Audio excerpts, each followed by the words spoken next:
Welcome to World War II and the USA. This is Melinda Cole Klein. World War II would become a classic war type.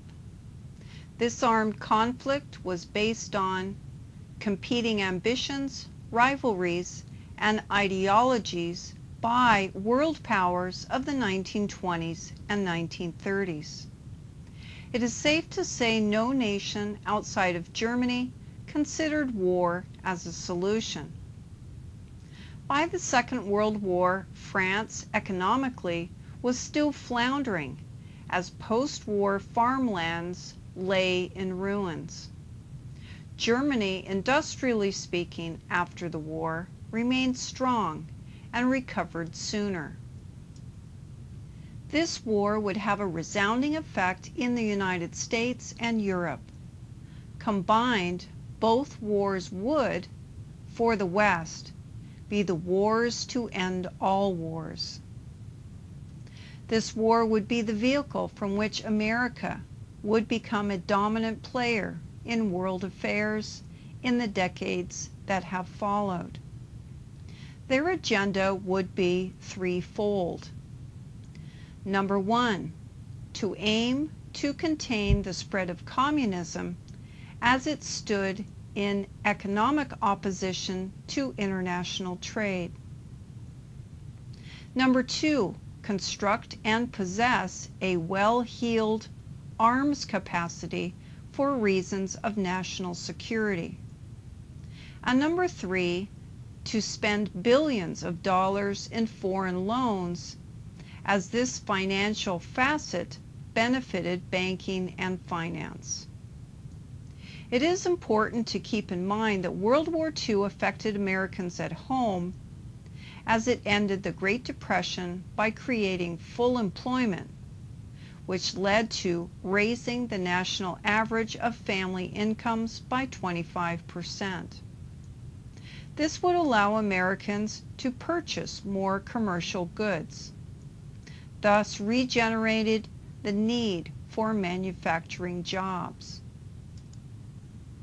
After World War I, there remained among the winners a fear Germany might or had the potential to be great and powerful, resulting in war again.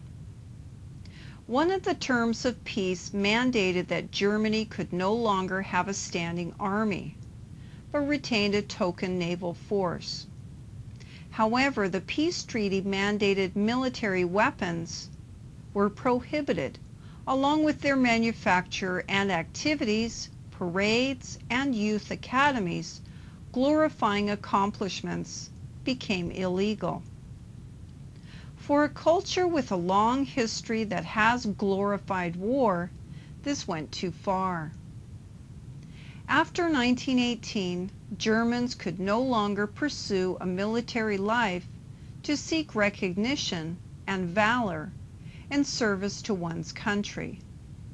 This was denied them, and many critics believed this to be one of the main underlying factors of the rise of fascism in Germany, as German citizens wanted their pride and honor back. After World War I, French and British historians and politicians debated topics of discussion, spending much time on trying to make sense of what happened and why and how in the future this kind of conflict can be avoided in the first place. In the post-war discussions by historians, the United States was blamed for not supporting the Allied countries earlier or from the beginning. They believe was the right thing to do.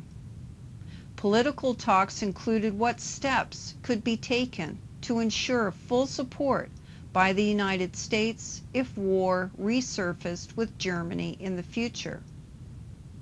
However, by the 1930s in the United States, while Germany was rearming and training young men for combat by the thousands, the United States government created provisions for a limited military force, and this was the same thing that was going on in France and England after World War I. Economic times being what they were, combined with congressional desires to remain neutral, was challenged in 1937, while the United States watched in anticipation of fascist movements in Europe. After World War I, German citizens had a deep desire to return to the life they enjoyed before the war. The Kaiser in exile could not help them restore Germany or the monarchy. Desires for a strong Germany seemed out of reach, or at least would be until the popularity of the Nazi Party. Hitler wanted to give them back their identity, strong and emotional words to a hurting Germany. Hitler came to power because his party politics gave solutions most Germans could understand. Dictatorship happened in the USSR in 1917, Italy by 1922, Germany by 1933, and Spain by 1939. History taught Hitler that an assassination was a reason to declare war, as it would create an international incident.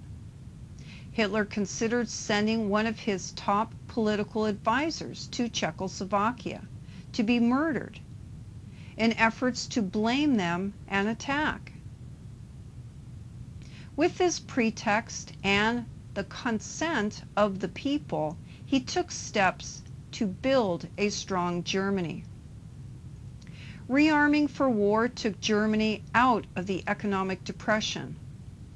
It put the nation to work building roads, weapons, planes, tanks, and the infrastructure needed to provide transportation and solve logistical problems, such as troop movements. Germany was the first industrial nation to solve unemployment and the Great Depression. In the United States, the solution would be the same by 1939. Thousands in Germany were put to work, and this gave the average German hope for a better future and return of their self-respect. The USA and the Soviet Union remained isolationist in their policies regarding intervention to keep the peace in Europe and the rise of fascism, considered here Germany, Italy, and Spain. By 1939, President Roosevelt attempted to revise the current neutrality laws so that at least the United States government could sell weapons openly. Three significant factors drove imperial nations to war by 1939. First, war aims would resolve competitive economic and territorial interests by Germany and Japan as imperial nations. Both of these nations were led by autocratic rulers, Adolf Hitler in Germany and Emperor Hirohito in Japan. Before World War II, the government of Japan had created alliances both with Nazi Germany and Fascist Italy. Additionally, industrial nations differed because politics and rulership styles between them, respectively. In essence, the industrial world had become divided into three main political camps. Democratic nations where the people elected their own governments, such as in Britain, France, the United States, Netherlands, and Belgium, along with others. Autocratic-styled nations that included Fascist Italy and Spain, Nazi Germany, Imperial Japan, and the one-party states of Eastern Europe. All the while, a new political regime that had been taking shape since 1917, Communist USSR.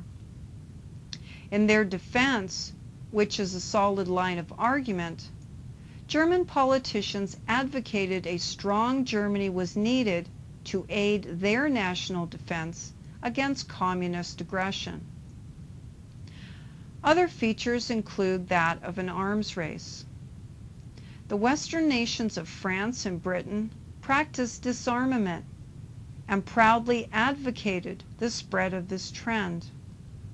The United States, deep in an economic depression, was not pairing their military strength with the growing military rearmament of Germany under Adolf Hitler. Like Britain and France, they could not afford to rearm financially. The fact Germany was rearming was kept under wraps as they quietly readied for war and for reasons of defense if attacked by the Soviets. Thus, war by 1939 resulted from conflicting political systems, territorial disputes, and a renewed arms race. What is fascism? It is a system of government characterized by the following 5 features. Number 1, implementation and tolerance of a one-party autocratic ruler, in other words, dictatorship. Number 2, intolerance of a political opposition, other politicians or private persons seeking reforms. Number 3, implementation of government takeover of publicly owned businesses and private property. Number 4, advocating beliefs that their culture and its people were superior to all others. And number 5 is the glorification of war. Fascism was first instituted in Italy in 1922, and its ancient regime, autocratic rulership styles appealed to a new age of non-aristocratic leaders, such as Adolf Hitler and Benito Mussolini. Both of these men, unlike autocratic rulers of the past, were born into poor families and could not claim noble backgrounds. In 1933, the Nazi Party in Germany came to power and began to build up the nation's military strength. From 1936, Adolf Hitler took steps to redraw Germany's territorial boundaries by claiming for Germany the nation of Austria and parts of Czechoslovakia in 1938. By doing so, Germany broke its legal terms as set under the Treaty of Versailles. Meanwhile, German allies were doing the same. Italy was expanding its power in the Mediterranean and North Africa, while Japan invaded parts of China. Political ties between Germany, Italy, and Japan grew stronger. France and Britain tried to appease aggressors. But in 1939, as war looked inevitable, France and Britain agreed to help Poland, Romania, and Greece defend their independence if Germany or Italy attacked. By 1939, both the Allied and Axis countries were rebuilding their armed forces. But Britain was the leader of disarmament. Consequently, she was not ready when war commenced. On the sidelines, once again, the United States remained neutral. Congress and interested Americans were concerned with growing territorial expansion efforts by Imperial Japan. 20 years after the end of World War I, the world again was preparing for war once more. Britain and France promised to come to Poland's aid.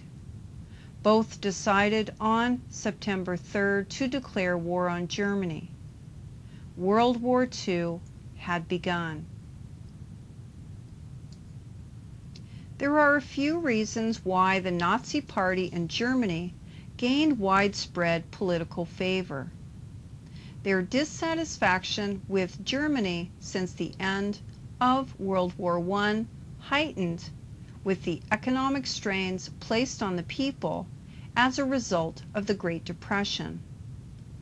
While the Wall Street crash of 1929 did not cause the Great Depression, the financial fitness or mismanagement of American banking had widespread effects. 5 reasons that supported Nazi popularity and the support of their party leader, Adolf Hitler, are as follows. I'd like you to consider these 5. Number 1, the new Weimar Republic had weaknesses. Democratic leadership, instead of a one-party system, did not allow for Germany to grow and adapt after World War I, as its Congress was continually divided on issues. Number 2, Germany as a nation was associated with defeat and humiliation. Number 3, traditional admiration of the military was denied the people and those in political power. Number 4, Germans had a widespread feeling that the 1920s politicians had betrayed the World War I veterans.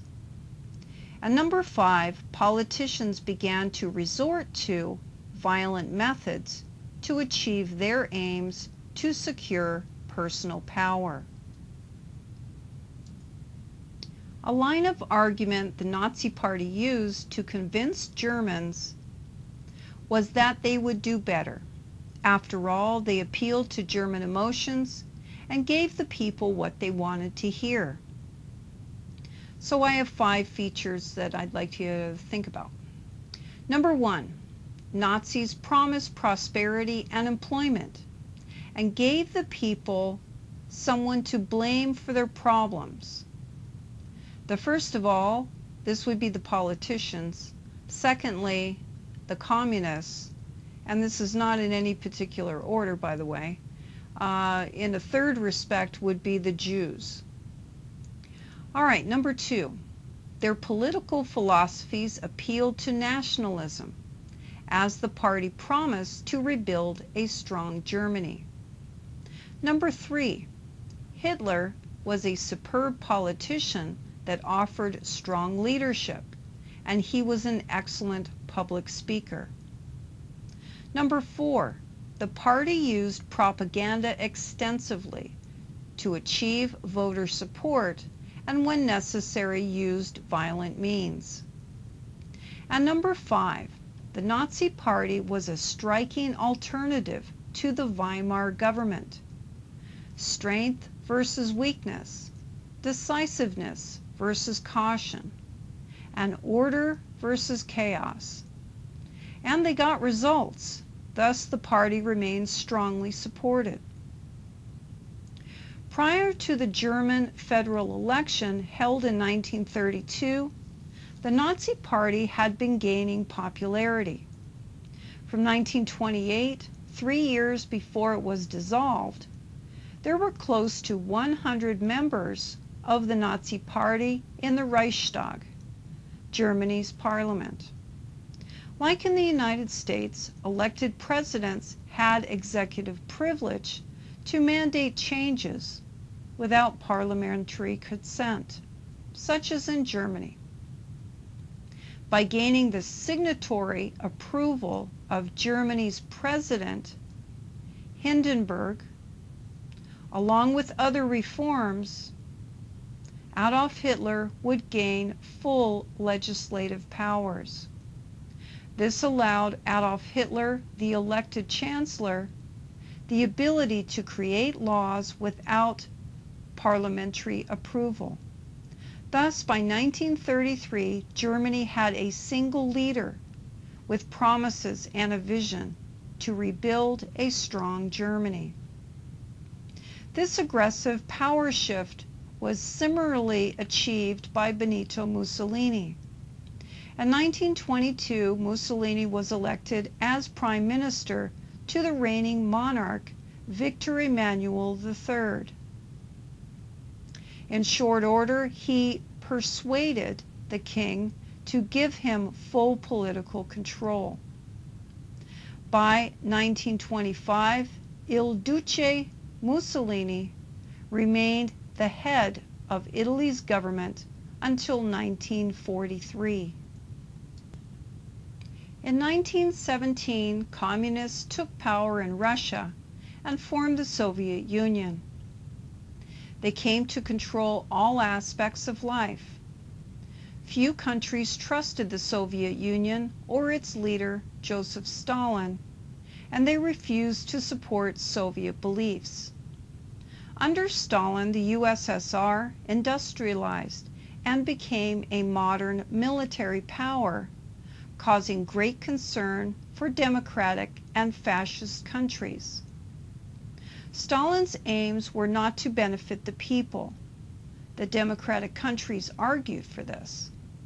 But instead, they wanted to give the power to the Communist Party and the government. The building of railroads, dams, canals, and roads enabled agricultural recovery after World War I devastation to farmlands. Unfortunately, it was the people in the countryside who were squeezed the most under Stalin's 5-year plan to bring the nation into the industrial age. Feudalism ended in 1917, but what replaced it was a communist government that nationalized land ownership. These features of life under communism hit the Russian people hard. For rural property owners, they became landless peasants who could not move or change jobs unless authorized by the government. Other Russians were relocated to cities and forced to work at factories as laborers. About 8 million peasants were arrested for resisting new government policies. Thousands were killed. Some farmers killed their livestock in reaction to giving up their lands. These actions were countered with military intervention. The loss of farm animals to work the land created famine, and to make things worse, in the 1930s there were a series of bad harvests. A reign of terror existed in the Soviet Union. The national government in Russia forced millions of people to work in factories. Others in the countryside were forced to provide food for urban workers. During the 1930s, this fear in the Soviet Union went to the top. Thousands of people were arrested for suspicion of acting to subvert the government. Stalin's reign of terror of the 1930s displaced high officials by killing them off in this way. This allowed other citizens access to power in their communities previously unknown to them. The Blitz, as it's remembered, was a German air attack from 1940 into 1941 of London. Sadly, it destroyed about 80% of London's buildings. Early in the war, the Germans were superior in the air. What followed is called the Battle of Britain, a series of air battles fought over the English Channel. German Messerschmitt fighters against British Spitfires. Germany had hoped that by bombing civilian areas, the British government would capitulate to their authority, as the French did in efforts to save Paris, but the Brits did not. "Keep calm and carry on" was the national war motto. As they continued on with their endeavors to preserve, they were ultimately successful in thwarting off the German Luftwaffe, this is their air force, by 1941. Air raids took place mostly at night and hit areas surrounding London, the countryside, and coastal areas in southern England. The British government had set into motion a plan to remove London's children and place them with families in the countryside, safe and out of harm's way. This was a voluntary action and not a requirement by the government. In time, 79 London underground tube stations became bomb shelters for city residents. It is estimated that 177,000 residents used these shelters on a regular nightly basis. During the Blitz, over 15,000 Brits were killed, and more than 3.5 million homes were damaged or destroyed. In the end, Hitler's Luftwaffe had failed to conquer Britain in the air. Had they been successful in this war aim, this would have enabled the Germans to invade by boat with ground troops.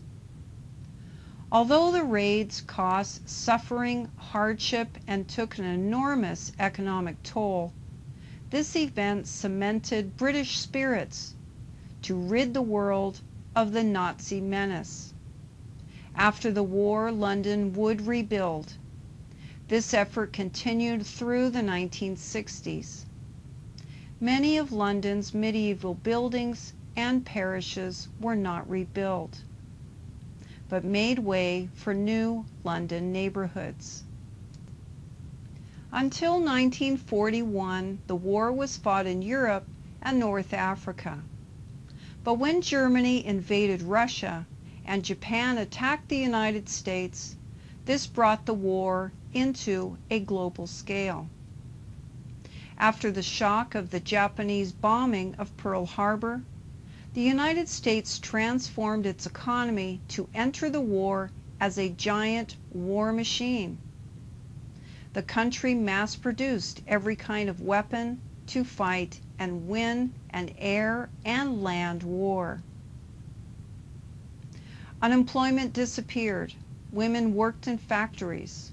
While real wages doubled, food was rationed. However, U.S. citizens were far better off than those in occupied France or those in Britain. After the surprise attack on Pearl Harbor, the Japanese swarmed all over Southeast Asia and to the islands in the Pacific. By May 1942, they had overrun Burma, what is now Malaysia, the Dutch East Indies, which is now known as Indonesia, Singapore, and the Philippines. They advanced island by island, south towards Australia, and east to the United States. Their aim was to construct a huge economic empire from which Japan could guarantee supplies of oil and other essential raw materials needed to build up military power. Japan seemed invincible. Germany invaded the Soviet Union in 1941. It advanced in 3 directions: north to Leningrad, east towards Moscow, and south to the wheat fields and oil wells of the Ukraine and the Caucasus. To achieve success in the south, the Germans had to capture Stalingrad. But the Germans were ill-equipped to fight in the freezing Russian cold through the winter months and against the Soviet Union's superior tank units that traveled 32 miles per hour and 250 miles without refueling. German tanks were no match. The Germans had wanted Stalingrad at all costs. Hitler would not let his forces retreat even when supplies were non-existent. Surrounded by Russian forces, overwhelmed by starvation, exposure, and suicide, the German commanders surrendered on February 2, 1943. German surrender marked a turning point in the war. No longer were Germans thought of as unbeatable. In June 1940, Mussolini's Italy entered the war, and on the German side. In September, they invaded Egypt from the colony of Libya. Within months, the British Army had overwhelmed the Italians. From Europe and the Soviet Union, the war spread to Africa by 1941.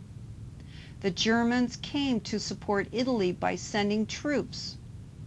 For almost 2 years, the battle was fought across the desert until the British 8th Army achieved a massive victory in November 1942.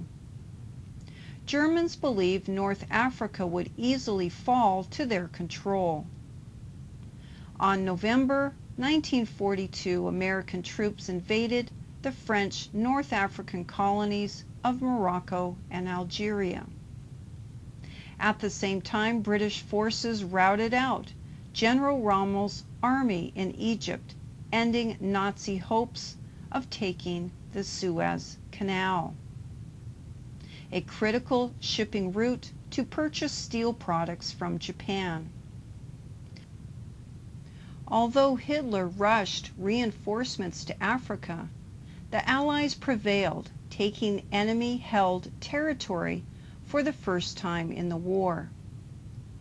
While the Germans were fighting in France and North Africa, they were also waging war in Russia across a 2,000-mile eastern front. However, German supremacy came into serious doubt with a pivotal battle. At this juncture, the German failure to conquer Russian forces in Stalingrad during the winter months of 1942-43 shifted European confidence that Germany had the upper hand. By nightfall on day 1 of D-Day, more than 150,000 troops were ashore, and others quickly followed, beginning the long-awaited Second Front that led the pace for Hitler's end. In this initial landing of day 1, U.S., British, and Canadian soldiers ferried across the English Channel commenced their battle plans. The invasion was almost called off due to bad weather, but it was decided to go ahead after all. The Germans expected an invasion farther to the east. Regardless, the Germans had beachside defenses well established along the entire French coastline. The beach landings were bloody, with the high rates of casualties. By nightfall of day 1, the beachheads were secure. There were 5 beach landings. The 2 U.S. landings were called Omaha and Utah Beach. Once on shore, all Allied troops headed inland.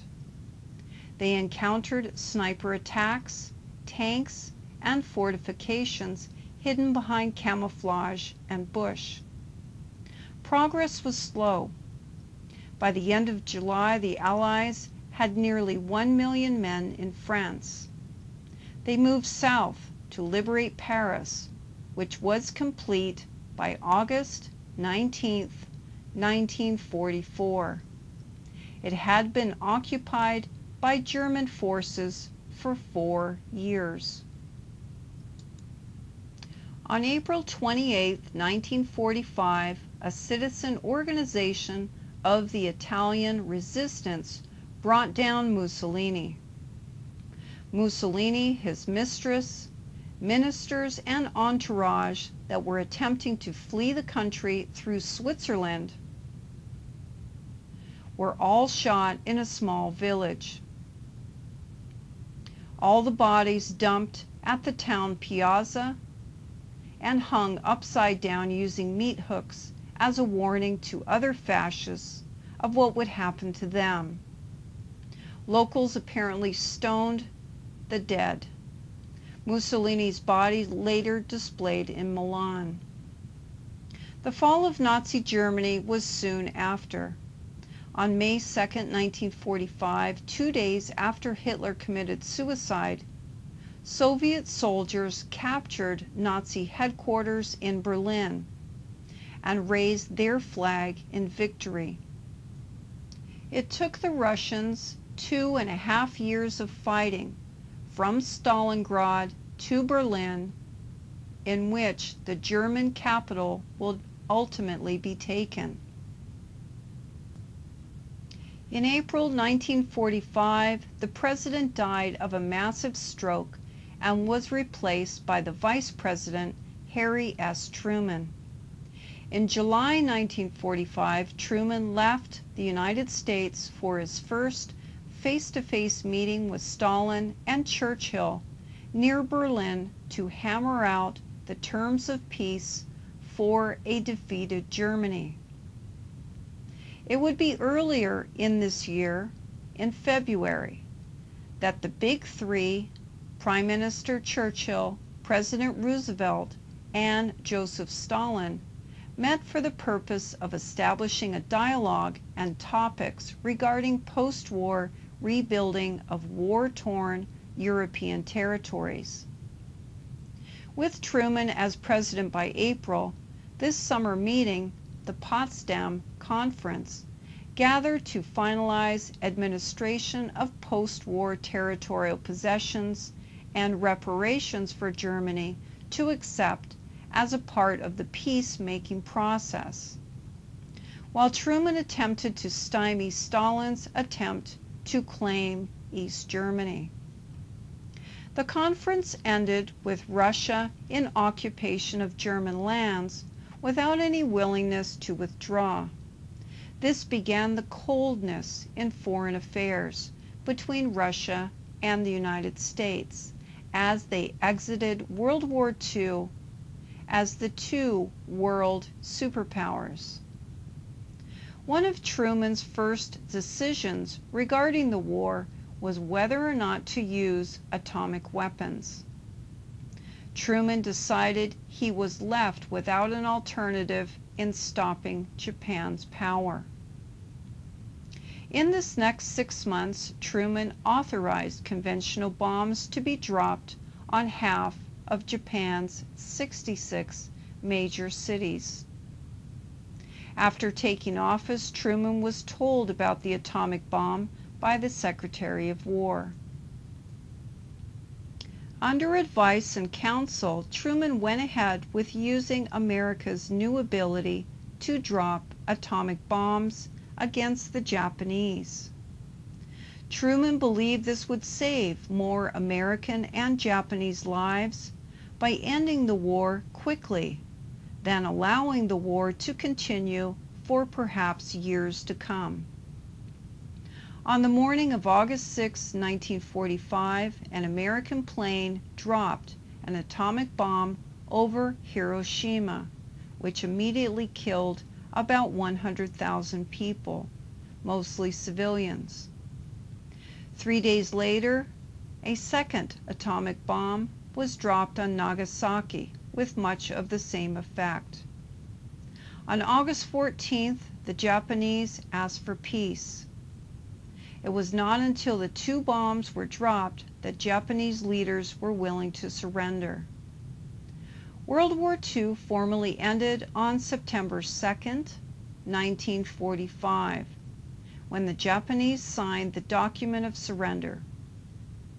After World War II, Germany and Italy did not restore their original monarchies or re-establish their autocratic regimes, but became parliamentary-styled democratic republics to the present day. Japan revised its national constitution. It became a unitary republic headed by a Japanese monarchy with an emperor. Today, Japan is the world's third largest economy. Because American forces played a greater role in World War II than in the Great War fought 20 years earlier, this war resonates in the collective memory of generations today. Lessons learned from these great wars aimed to make the world safer from dictatorship and one-party regimes. However, America and Europe have since the end of World War II seen significant decades of conflict that would begin to take shape shortly after this peace was actually settled. As of this date, 2012, America wages war, like several of her European allies, against the modern threat of Muslim terrorist cells that have waged a holy war against Western civilization. Access to raw materials, territorial boundary disputes, and ideological differences continue to be the foundational differences, historically speaking, that have driven nations to war against one another. For over 6,000 years, this pattern has not changed. However, as we proceed into the 21st century, I pray our politicians will protect us as a new generation of evil continues to gain momentum with the sole desire to exterminate our way of life.